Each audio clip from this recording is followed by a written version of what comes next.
নবোদয় বিদ্যালয় প্রবেশিকা পরীক্ষার অনুশীলনপত্র 14। তো আমরা 200টি মক টেস্টের আয়োজন করেছি। সেই মক টেস্ট পেপারের মধ্যে আছে অনুশীলনপত্র 100টা। তার 14 নম্বর ক্লাসে আজকে আমরা অঙ্ক দেখে নেব। জেএনভিএসটি 2026-এর যারা স্টুডেন্ট তারা ক্লাসগুলোকে ফলো করো, খাতা পেন নাও, নোট করবে, সেটা সিডব্লিউ থাকবে কালো কালি দিয়ে, এবং ক্লাসের শেষে আমি এইচডব্লিউ দেব। এগুলোকে যদি তুমি ঠিকভাবে ফলো করতে পারো, পরীক্ষার হলে গিয়ে তোমার একটাও আনকমন থাকবে না। আমি বলছি 100% কমন তুমি পাবেই পাবে। তাহলে চলো আমরা অঙ্ক শুরু করি। অঙ্ক দেখো, এক দাগে বলছে 48 এবং 72-এর লসাগু ও গসাগু এর পার্থক্য কত। তাহলে কি করবে, প্রথমে লসাগু নির্ণয় করে নাও, তারপরে গসাগু নির্ণয় করে নাও, করে তাদের বিয়োগ করে দাও। এটা তোমার সিডব্লিউ, তুমি করে নাও, এক্ষুনি করে নেবে। এরপরে 2 দাগে আছে যে 2, 6, 2, 0, 9 এই অঙ্কগুলি দ্বারা গঠিত 4 অঙ্কের ক্ষুদ্রতম বিজোড় সংখ্যা। 4 অঙ্কের ক্ষুদ্রতম যদি বলে তাহলে ছোট থেকে বড় সাজাবো, শূন্যর আগে সংখ্যাটা বসিয়ে নেব। শূন্য সবচেয়ে ছোট, কিন্তু শূন্যের থেকে বড় যেটা তাকে বাপাশে বসাবো। তারপরে 6, 9 ক্ষুদ্রতম বিজোড় সংখ্যা, এটাই ক্ষুদ্রতম বিজোড় সংখ্যা। তা আমি একটা কাজ করি, ক্ষুদ্রতম জোড়টাও বলে দিই তোমাদের কিভাবে করবে। 2, 0, 6 আর 9। 2, 0, 6, 9, 6 হচ্ছে জোড়, তাহলে 6কে 9-এর পরে নিয়ে যাও। এটা হচ্ছে ক্ষুদ্রতম জোড়, এটা হচ্ছে ক্ষুদ্রতম বিজোড়। এরপরে যাব আমরা 3 দাগে, একটি ত্রিভুজের ভূমি 10 সেমি এবং উচ্চতা 8 সেমি হলে তার ক্ষেত্রফল কত। ভেরি ভেরি ইম্পর্টেন্ট একটা সমস্যা। এই সমস্যাটির সমাধান কৌশলটা দেখে নাও, পরীক্ষায় কিন্তু এই ধরনের সমস্যা আসে। ভূমি এবং উচ্চতা, এই একটা ত্রিভুজের ভূমি এবং উচ্চতা যদি দেওয়া থাকে তাহলে তার ক্ষেত্রফল, এইটা এইচ মানে উচ্চতা, তাহলে উচ্চতা আর ভূমি জানা থাকলে হাফ ইন্টু ভূমি ইন্টু উচ্চতা, এইটা হচ্ছে তার সূত্র। ক্ষেত্রফল, ত্রিভুজের ক্ষেত্রফল, তাহলে হাফ ইন্টু ভূমি ইন্টু উচ্চতা, 5 × 40 বর্গ সেমি।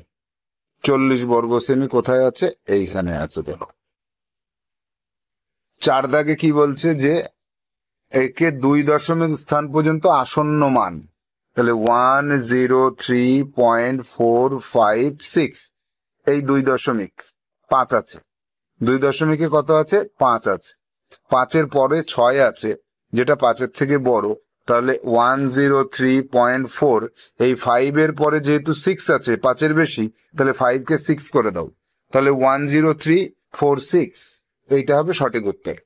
যাব 5 দাগে, x + 18 = 42 হলে x এর মান কত, সিডব্লিউ নিজেরা করো, 18কে 42 থেকে বিয়োগ করে দাও। 6 দাগ, 216 এর ঘনমূলকে 3 দিয়ে ভাগ করলে কত হয়, তাহলে 216 এর ঘনমূল নির্ণয় করো, তাকে ভাগ করে দাও 3 দিয়ে, সিডব্লিউ তে করে নাও এটা। 7 দাগ, দুটি সংখ্যার অনুপাত 4:9, যদি ছোট সংখ্যাটি 32 হয় তবে বড় সংখ্যাটি কত। তাহলে 4:9 থেকে আমাদের নিয়ম কি, 4x আর 9x, সংখ্যা দুটো, তাহলে এই ছোট সংখ্যাটি সমান সমান 32, তাহলে x = 32/4 সমান সমান 4 × 8 = 32। তাহলে বড় সংখ্যাটি কত, 9x = 9 × 8 সমান সমান 72। তাহলে বড় সংখ্যাটি হচ্ছে 72, বি অপশনে রয়েছে। যাব 8 দাগের সমস্যা, একটি টেবিলের ওজন 8 কেজি 750 গ্রাম, এরকম 2টি টেবিলের ওজন কত। তাহলে আমাদের যে পদ্ধতি রয়েছে সেই পদ্ধতি অনুযায়ী এগোতে হবে। আমাদের পদ্ধতি কি, কিলো, হেক্টো, ডেকা, গ্রাম, ডেসি, সেন্টি, মিলি। একটা টেবিলের ওজন কত, 8 কেজি 750 গ্রাম, এই গ্রামে 0, 5, 7, এই নিয়মে বাম দিকে এগোবে। 8 কেজি, এরকম 2টো টেবিল, গুণফল কিন্তু গ্রাম থেকে শুরু হবে। 0, 5 × 2 = 10, 7 × 2 = 14 আর 1 15, 8 × 2 = 16 আর 1 17। এবার কি হবে, বলছে কেজি, তাই তো, কেজির এইখানে দশমিকটা বসিয়ে দাও, তাহলে 17 কেজি, আর এটা কত, 500 গ্রাম। 17 কেজি 500 গ্রাম, 17 কেজি 500 গ্রাম এইখানে পেয়েছি, সি অপশনে পেয়েছি। সি হচ্ছে সঠিক উত্তর। এই ধরনের অঙ্ক করতে গেলে কিন্তু আমাদের এই পদ্ধতিতেই করবে, তাহলে তোমার পরীক্ষার হলে ভুল হবে না। অন্য যে কোনো পদ্ধতিতে করো সময় নষ্ট হবে, ভুল হওয়ার সম্ভাবনা থাকবে। যাব 9 দাগে। 9 দাগে একটি কাজ 15 জন শ্রমিক 12 দিনে শেষ করে, ওই একই কাজ 9 জন কত দিনে সমাপ্ত করে? ক্লাস 5 এর বইতে এই অঙ্ক প্রচুর আছে। 15 জনে 12 দিনে করে, 1 জনে বেশি দিন সময় লাগবে, আর 9 জনে একটু কম সময় লাগবে। 3 তিরিকে 9, 3 4 12, এবার 3 দিয়ে 3 5 15, 4 5 20 দিন সময় লাগবে। বি অপশনে আছে। ভেরি ভেরি ইম্পর্টেন্ট, এই ধরনের সমস্যা পরীক্ষায় আসতে পারে। 7 দাগ, 10 দাগ। 7 জন বন্ধুর গড় বয়স 10 বছর, তাদের মোট বয়স 70 হলে তাদের গড় বয়স কত আছে? এই লাইনটা বাদ যাবে। হ্যাঁ, 7 জনের মোট বয়স 70 যদি হয়, তাহলে তাদের গড় বয়স হচ্ছে 10 বছর। এই অঙ্কগুলো চেঞ্জ করতে হবে, আমি চেঞ্জ করে দেব। অনেকগুলো অঙ্কে চেঞ্জ করে দিয়েছি, এই জায়গাটা এই লাইনটা এক্সট্রা পড়ে গেছে। এরপরে যাব 11 দাগে। একটি বাইসাইকেল 18 কিমি পার ঘন্টা বেগে 40 মিনিটে কত দূর যাবে? তাহলে 18 কিমি পার ঘন্টা, এইখানের ঘন্টাটাকে মিনিট করে দাও, তাহলে 60 মিনিটে যাবে 18 কিলোমিটার। 1 মিনিটে যাবে 18/60, 40 মিনিটে যাবে ইন্টু 40, 0 0 কাটলাম, 3 6 18, 3 4 12 কিলোমিটার যাবে। এই ঐকিক নিয়মের অঙ্ক, গতিবেগের অঙ্ক নয়। এবার 12 দাগেরটা GI math, very very important. পরীক্ষায় কিন্তু জিআই ম্যাথ খুব ইম্পর্টেন্ট। 4 9 16 25, তাহলে 4 2 এর স্কোয়ার, 9 3 এর স্কোয়ার, 16 4 এর স্কোয়ার, 25 5 এর স্কোয়ার, তারপরে 6 এর স্কোয়ার সমান 36 হবে। এই লজিকটা বুঝতে পারলে? এরপরে যাব 13 দাগ। 63 এবং 81 এর গসাগু কত? সিডব্লিউ তে নিজে নিজে করো। 7 নং 63, 9 নং 81, 9 হবে। 14, একটি আয়তক্ষেত্রের দৈর্ঘ্য 15 মিটার এবং প্রস্থ 10 মিটার, তার পরিসীমা কত?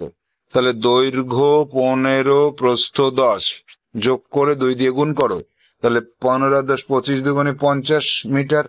50 মিটার হচ্ছে তার পরিসীমা। 15, 0.9, 0.9, 0.45 বিয়োগফল, তাই তো? তাহলে 5, 0.45 বি অপশনে আছে। এই ধরনের সমস্যা পরীক্ষায় এসে গেলে কোনো টেনশন নেই, নির্বিঘ্নে অঙ্ক করবে। আর আমি বলছি তো 16 থেকে 17টা অঙ্ক সহজ আসবে, সহজ আসবে। আর 2 3টে ও আমি যা করাচ্ছি 1 মাস ফলো করো, সব পারবে। 16 দাগ। একটি দোকানদার 900 টাকায় একটি খেলনা কিনে 850 টাকায় বিক্রি করলো, তার কত ক্ষতি হলো? তাহলে 850 টাকা ক্ষতি হলো, সিডব্লিউ করে দেখো তুমি। 50 টাকা ক্ষতি হলো। একটি পার্সে 2 টাকা ও 10 টাকার কিছু নোট আছে, যদি 2 টাকার নোটের সংখ্যা 10টি হয়, মোট টাকা 100 টাকা, তাহলে 2 টাকার নোট আছে কয়টি? 10টি, তাহলে মোট আছে 2 টাকায় 20 টাকা, আর মোট টাকা হচ্ছে 100 টাকা, তার থেকে 20 টাকা বাদ দিয়ে দাও, 80 টাকা। এটা 10 টাকার নোট, কয়টি 10 টাকা আছে? 8টি আছে, 8টি 10 টাকা আছে, বেরিয়ে গেল। যাব 18 দাগে। একটি চৌবাচ্চা একটি নল দিয়ে 20 মিনিটে পূর্ণ হয়, যদি চৌবাচ্চাটির 1/4 অংশ খালি থাকে, তবে ওই অংশ পূর্ণ হতে কত সময় লাগবে? 1 অংশ পূর্ণ হতে 20 মিনিট লাগে, 1/4 অংশ পূর্ণ হতে 4 5 মিনিট সময় লাগবে। ঐকিক নিয়ম। 19 দাগ। বাবা ও মেয়ের বর্তমান বয়সের সমষ্টি 48 বছর, বাবার বয়স মেয়ের বয়সের 3 গুণ, মেয়ের বর্তমান বয়স কত? 48 3 গুণ হলে 4 দিয়ে ভাগ করো, তাহলে 12 বছর। এই 12 বছর, এটা হচ্ছে ছোট সংখ্যা বা মেয়ের বয়স 12 বছর। এত সহজ অঙ্ক পরীক্ষায়, যতটা সহজ আমি প্রথম 100টা সেট করেছি, এতটা সহজ অঙ্ক যদি তোমার জানা থাকে, পরীক্ষায় হলে 10 থেকে 12টা এরকম সহজ আসবে, আমি বলে দিচ্ছি। খুব সহজ এটা। 100টা পরীক্ষা যদি তুমি দিতে পারো, তারপরে যদি আর বেশি সময় না পাও, 50টা মডেল সেটও যদি দিতে পারো পরীক্ষা, মডেল সেট, তাও আমি বলছি যে তুমি 100% পরীক্ষায় পাশ করবে। এবার যাব 20 দাগে। একটি বইয়ের দাম একটি পেন্সিলের দামের 6 গুণ, যদি একটি পেন্সিলের দাম 12 টাকা হয়, তাহলে পেন্সিলের দাম 12 টাকা যদি হয়, বইয়ের দাম কি হবে? 12 গুণ 6, 6 12 72 টাকা। তাহলে দুটি বই 2 × 72 = 4, 7×2 = 144 টাকা। একটা পেন্সিলের দাম কত? 12 টাকা। এদের মোট যোগফল কত? 6, 5, 156 টাকা। এই তাহলে আমরা দেখে নিলাম যে 20টি সমস্যাই কিন্তু আমি করলাম। তোমাদের সিডব্লিউ কিছু দিলাম আর আমি কিছু করে দিলাম। এই যে সহজ 20টি সমস্যা, এই 20টি তুমি HW-তে সবুজ কালি দিয়ে কষে করবে, একদম সম্পূর্ণ কষে করবে, কোনো ওএমআর শিট ইউজ করবে না। তারপরে কি করবে? ওএমআর শিটে 1 থেকে 40 দাগ পর্যন্ত পরীক্ষা দেবে। মাত্র 30 মিনিটের মধ্যে পরীক্ষাটা দিতে হবে। আগে এই HW-টা কমপ্লিট করবে, তারপরে ওএমআর শিটে পরীক্ষা দেবে। এটা দেবে কালো কালি দিয়ে। এইটা তুমি যদি করতে পারো তাহলে এই যে কোশ্চেন সেট আছে এইটা তোমার সম্পূর্ণ কমপ্লিট হবে, পরীক্ষার আগে আর দেখতে হবে না। তো আজকের মধ্যে এইটাকে কমপ্লিট করে জমা করতে হবে ম্যাডামের কাছে। আর এই 200টি মক টেস্ট বা 150টি মক টেস্ট সংগ্রহ করার জন্য আমাদের সঙ্গে যোগাযোগ করো 9932224569। অবশ্যই হোয়াটসঅ্যাপে, কল করে নয়। ভালো থাকো, সুস্থ থাকো। পরবর্তী ক্লাসে আবার দেখা হবে। টাটা।